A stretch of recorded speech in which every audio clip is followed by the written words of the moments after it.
જય માતાજી મિત્રો, નવા બ્લોગમાં તમારું સ્વાગત છે। તો આજે હું જવાનો છું કામ માટે। કામ પર જવા માટે હું રેડી થઈ ગયો છું। ઇન્દ્રદેવનું કંઈ નક્કી નથી, ફટાફટ જઈએ કામ માટે। હજી 5 કિલોમીટરનો રૂટ છે।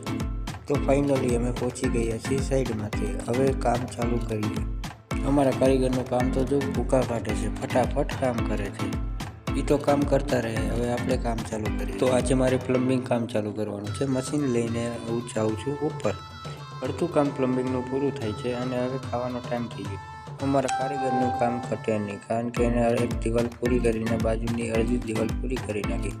તો ફાઇનલી અમે બપોરા કરવા બેસી ગયા છીએ। તમારે જમવું હોય તો આવી જાઓ। આરામ કરીને ધંધે લાગી ગયા છીએ અને અમારા મિસ્ત્રીનું કામ જોયું, લાદી કેવી રીતે કટિંગ કરે છે।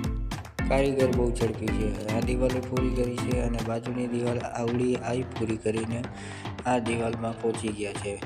પ્લમ્બિંગનું કામ એ ફટાફટ પૂરું થવા આવી રહ્યું છે, કારણ કે હવે 2 પાઇપ જ ઊભા કરવાના બાકી છે। ખાન થઈ તો કારીગરે લાદી પૂરી કરી નાખી છે। 5:20 થઈ ગઈ એટલે અહીંથી રજા લઈને હવે ઘરે જઈએ। ઘરે પહોંચી ત્યાં લગભગ વરસાદ આવી જાય। તો ઘરે જવા માટે અમે નીકળી ગયા છીએ। તો વરસાદ ચાલુ થઈ ગયો। આજ હતું એટલું જ, હવે મળી આગલા વિડીયો।